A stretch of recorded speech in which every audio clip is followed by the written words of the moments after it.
This prehistoric sea made Thalassophobia feel like a warm hug. Hell's Aquarium, the Western Interior Seaway. For obvious reasons, most people would rather be stranded on land than dropped into the middle of the ocean. And history proves why. At almost every point in time, the waters have been home to something far scarier than anything walking on land. But of all the deadly bodies of water that ever existed, one stands above the rest. A prehistoric sea so packed with nightmarish predators that it earned a fitting nickname, Hell's Aquarium. Welcome to the Western Interior Seaway. What was it? You may have never heard of it, but there's a good chance you've walked across what's left of it.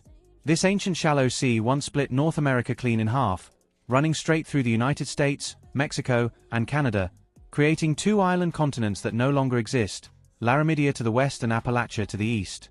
It existed for roughly 34 million years, from 100 million years ago all the way to 66 million years ago. But its most terrifying peak came during the Campanian age of the late Cretaceous, between 83 and 72 million years ago. At that time, the seaway was warm, tropical, and roughly 600 miles wide and 2,000 miles long. Despite being only about 900 feet deep at its deepest point, it managed to pack in a concentration of deadly predators that made every dinosaur on land look tame by comparison. The Mosasaurs, kings of the seaway. The most famous, and most dangerous, residents were the Mosasaurs. These extinct aquatic reptiles resembled giant monitor lizards but had streamlined bodies, for paddle-like flippers, and powerful tails built for speed. Over 10 genera coexisted in the seaway at once, ranging from 6 feet to nearly 60 feet in length. You'd most likely encounter 3 of them. Clydaestes was the smallest at around 20 feet, narrow, agile, and fast. It hunted fish and invertebrates in shallow water using smooth teeth. Not a direct threat to humans, but capable of a nasty bite. It could even venture into freshwater, making it almost impossible to avoid. Platecarpus was slightly bigger, around 24 feet and nearly a ton. Ironically, despite its size, its teeth were fragile, meaning it mostly fed on soft fish and squid. Scary to look at, but not the biggest threat in the water. Then there was Tylosaurus. This is where things get serious. Adults ranged from 39 to 52 feet long, comparable to a humpback whale. Its 32 thick, recurved, serrated teeth were built for tearing through large animals. Stomach contents have revealed remains of plesiosaurs, turtles, birds, fish, sharks, and even other mosasaurs. It hunted through ambush, striking at high speed without warning. But Tylosaurus had one more weapon: its snout. Proportionally long and completely toothless at the tip, it ended in a reinforced bony knob backed by shock-absorbing structures. It was literally a built-in battering ram. And Tylosaurus used it constantly, ramming prey, rivals, and competitors without hesitation. Adult skeletons routinely show damage from these collisions. In one documented case, a Tylosaurus rammed and completely destroyed the brain case of a Mosasaurus, killing it instantly. Speaking of Mosasaurus, this was the largest predator in the seaway, occasionally reaching 56 feet and weighing over 10 tons. Unlike Tylosaurus, it didn't have a battering ram, but it didn't need one. Its skull was massive, housing rows of enormous teeth with dual cutting edges and ribbed prisms that gripped and sliced simultaneously. Its estimated bite force was between 13,000 and 16,000 pounds per square inch, 4 times the bite of a saltwater crocodile. It hunted through ambush using powerful binocular vision that worked perfectly even in murky water. Apex predator. No debate. Deinosuchus, the jaw that beat T-Rex. The mosasaurs were the biggest predators, but they didn't have the most powerful jaws in the seaway. That title belonged to something lurking along the coastlines. Deinosuchus, one of the largest crocodilians ever discovered. On the western side of the seaway, individuals reached 39 feet in length and weighed up to 8.5 tons. Its body was covered in massive osteoderms, bony armor plates so large that when first recovered, paleontologists mistook them for ankylosaur armor. These heavy plates covered its back and provided serious protection in a world full of dangerous predators. But its real weapon was its bite. With a broad alligator-like skull and heavily developed jaw muscles, Deinosuchus could generate a bite force of over 100,000 newtons, 5 times the force needed to crush a car. More powerful than a fully grown T-Rex. Its front teeth were sharp for gripping, while the back teeth were blunt for crushing, designed to destroy rather than slice.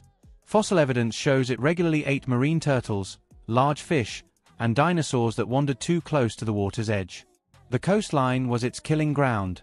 The cephalopods, tentacles in the deep. The open waters had their own horrors. Cretaceous cephalopods like Chusoteuthis and Ancistroteuthis patrolled the deeper zones. Both were massive, some individuals rivaling the size of today's colossal and giant squid. They used 10 suckerline tentacles to snare prey and sharp beaks to finish the job. In their youth they were prey themselves, but once fully grown they turned the tables, eating fish, invertebrates, and even juvenile mosasaurs and plesiosaurs. Then there was Parapusosia, the largest known ammonite and the heaviest invertebrate of all time. Its spiral shell alone could reach 11 feet in diameter. With flesh attached, these individuals likely weighed over 1.5 tons. If you uncoiled one fully, it would stretch 60 feet, twice the length of a whale shark. These giants drifted through the upper layers of the seaway, never going below 800 feet, meaning they were impossible to miss. Whether they were active predators or slow-moving grazers is still debated, but stumbling across one in the water would have been absolutely terrifying regardless. The sharks, fast, aggressive, everywhere. Sharks were widespread in the ancient seaways, acting as scavengers, hunters, and highly specialized predators unlike anything alive today. Tychodus, the size of a whale shark, did not filter feed. Instead, it crushed shells and hard exoskeletons using more than 500 flat teeth. It preyed on turtles and crustaceans, making it a nightmare for any armored animal. Cretoxorina, known as the Jinsu shark, reached about 26 feet and looked similar to a great white but was faster and more powerful. Built for speed, it could reach around 43 miles per hour. Its strong, blade-like teeth allowed it to hunt mosasaurs, large fish, and even dinosaurs that entered the water. Squalicorax, the crow shark, was smaller at 16 feet but highly versatile. It scavenged dead animals, including dinosaurs, but also actively hunted.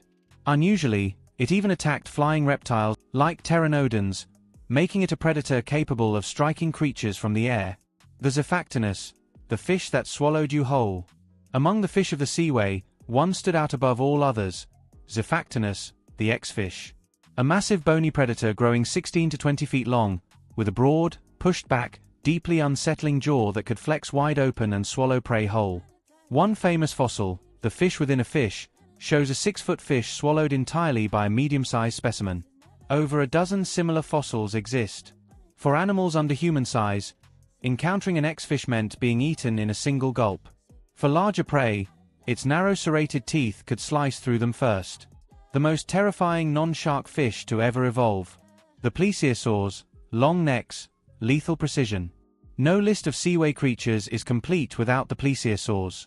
These reptiles had 4 flippers and impossibly long necks. Some species like Elasmosaurus and Albertonectes reach 38 feet in length, with the most vertebrae of any known animal. Despite their intimidating size, they were precision hunters, using their long necks to approach small fish from a distance, hiding their massive bodies out of sight until the last second. Their teeth angled inward, creating a natural trap once closed. Highly specialized, incredibly effective, and unlike anything alive today. Where did they all go? The seaway was already shrinking slowly over millions of years as the land rose around it. But what truly ended Hell's Aquarium was the asteroid that struck Earth 66 million years ago. The impact hit unusually close to the seaway, sending tsunamis and shockwaves directly through its waters. Fish fossils from this period have been found with iridium, asteroid debris, trapped in their gills, killed mid-breath. The destruction was catastrophic. The sea monsters vanished. Hell's Aquarium was closed for good. But the oceans never stayed tame for long.